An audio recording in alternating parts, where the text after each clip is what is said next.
विपुल एक IT company में software engineer था। वह अपने काम में इतना डूबा रहता था कि अक्सर देर रात तक ऑफिस में ही बैठा रहता।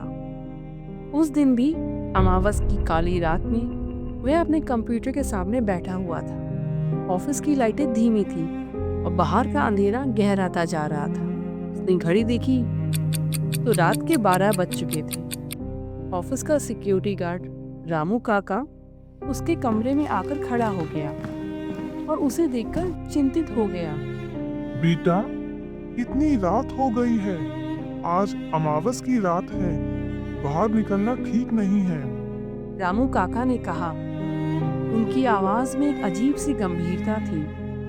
विपुल ने हंसते हुए कहा, काका। आप भी ना, ये सब पुरानी बातें हैं। मुझे कुछ नहीं होगा। रामू काका ने गंभीर होकर कहा, बेटा, मानो या ना मानो, लेकिन इस रात बुरी शक्तियां जाग जाती हैं। यह लो, यह ताबीज अपने पास रखो। यह तुम्हारी रक्षा करेगा।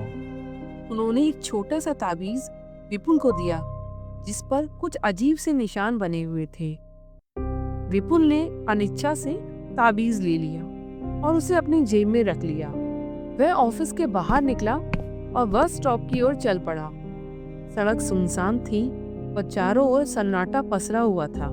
हवा में एक अजीब सी ठंडक थी जो उसको अंदर तक सिरहा रही थी। अचानक विपुल को एक आकृति दिखाई दी जो कुछ ही क्षणों में गायब हो गई। वह थोड़ा डर गया, लेकिन उसने खुद को समझाया कि यह सिर्फ उसकी आंखों का धोखा है और वो आगे बढ़ता रहा। तभी एक टैक्सी आकर रुकी। ड्राइवर विपुल को देखकर मुस्कुराया, लेकिन उसकी आंखें अजीब सी चमक रही थीं। उसका चेहरा पीला और बेजान था, जैसे वे किसी और दुनिया से आया। कहाँ जाना है बाबूजी? ड्राइवर ने पूछा। उसकी आवाज में एक अजीब सी खनखनाहट थी। मुझे घर जाना है, सेक्टर 12 में। विपुल ने कहा।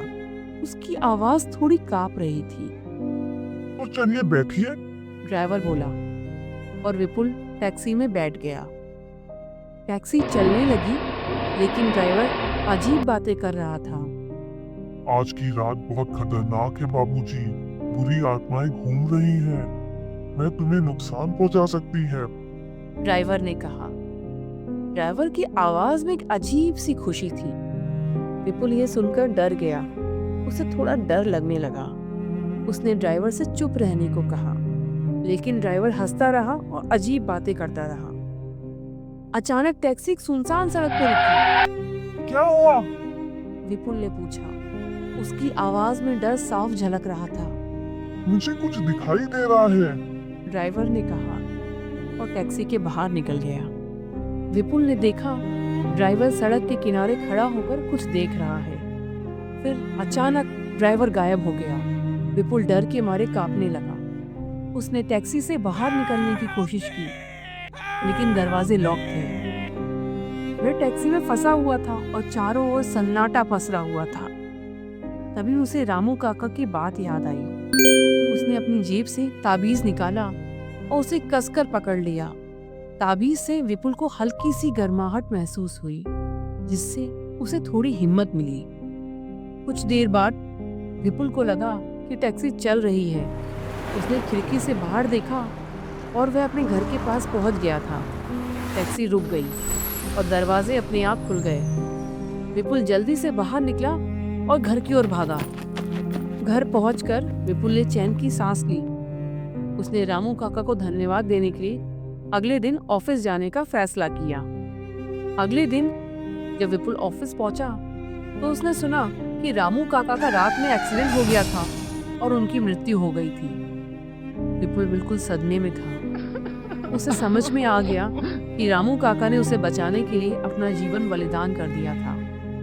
विपुल ने ताबीज को देखा और उसे अपने दिल से लगा लिया। उसे एहसास हुआ कि बुरी शक्तियां मौजूद थीं और रामू काका ने उसे बुरी शक्तियों से बचाया था। उस दिन के बाद से विपुल ने कभी भी अमावस की रात को हल्के में नहीं लिया। वह हमेशा रामू काका को याद करता रहा और उनके दिए गए ताबीज को हमेशा अपने पास रखता था।